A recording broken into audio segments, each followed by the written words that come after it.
All right, let's move on to risk management and insurance planning. Business owners, when you take a look at this area, there's a tremendous amount of risks. I've highlighted a couple slides here, some of those. Number one, debt. We've talked about this a little bit. General creditors. They may have signed guarantees, vendor agreements where they've obligated themselves to, a year contract for a piece of software, something like that. All those credit cards that they issued out to the employees, more than likely, it's all tied back to them. And if an employee runs up $10,000 on that card and and it's not paid, the owner is usually personally liable for that. So lots of areas there. Of course, civil tort liability revolves around who has the money. And let's be honest, no one is going to get sued if they don't have any money. And so the business owner is usually going to be named personally in a lot of these things. Autos and vehicles are extremely dangerous. If the company construction or anything that has vehicles, a lot of potential for liability there.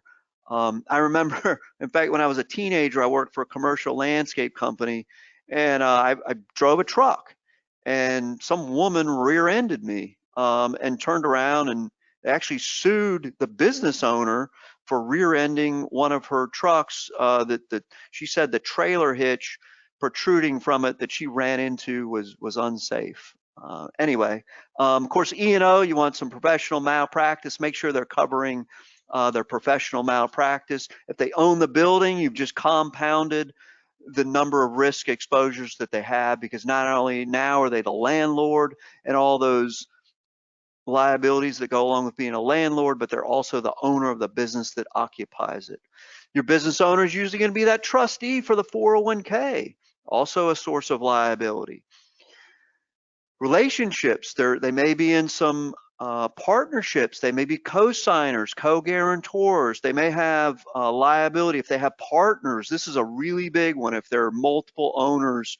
We have a client right now that is in just a big, giant mess because they have a partner in their business that's created all sorts of fiscal as well as legal liability for them. So you got to be careful of that. Of course, the employers, most employers are going to be somewhat liable for the activities of the employee if they're conducting in the scope of their business. So you need to make sure you're covering that risk. Employment practices, all the harassment, discrimination, things like that. Even if it's an employee in the company, the owner and the firm is usually going to get dragged into it.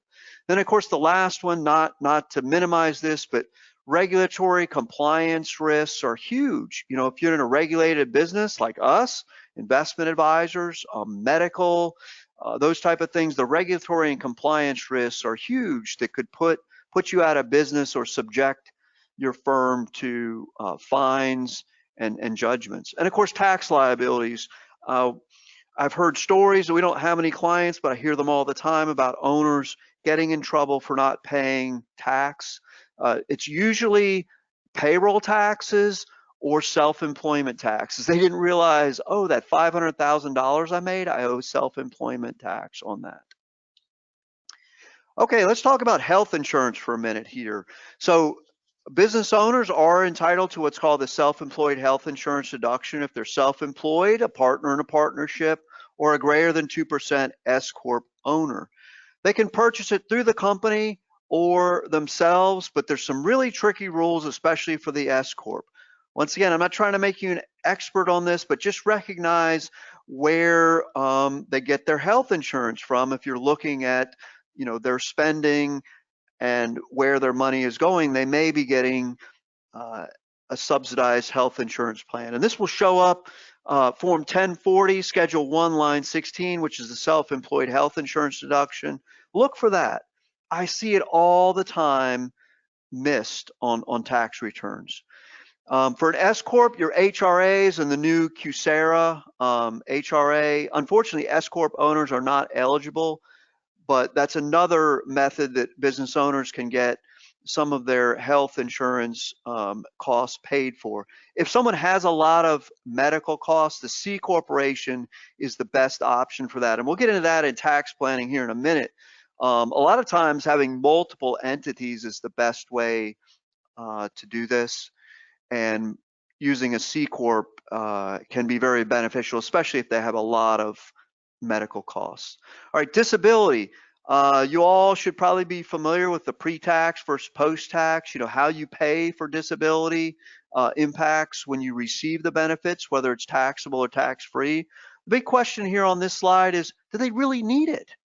Ask yourself, you know, what happens to their income if they become disabled? If they have a business that they're running that have a lot of employees and they're not the primary, you know, salesman or cook or whatever, their income may continue on without them. So keep that in mind. At least ask the question. It shows that you understand that they're a business owner and that they may not actually need it.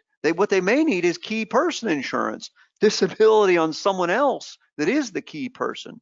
A lot of buyout provisions of operating agreements and shareholder agreements will dictate that if someone gets disabled and can't return to work for 6 months or 12 months or something, that the partners or the company has to buy them out. So there's a lot of things to look for in disability. I'll give a little advertisement here for our sponsor, Low Load Insurance Services. They did a great webinar on July 9th of last year on disability and other insurance planning for business owners. So check that out. It's on their website.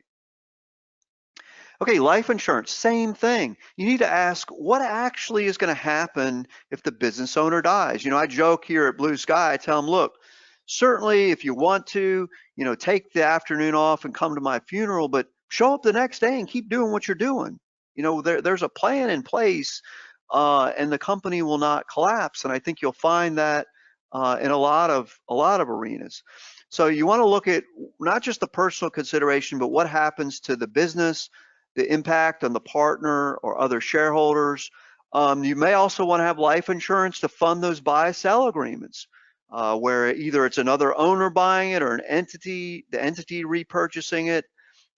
So there's a lot of considerations surrounding the use of life insurance for business owners.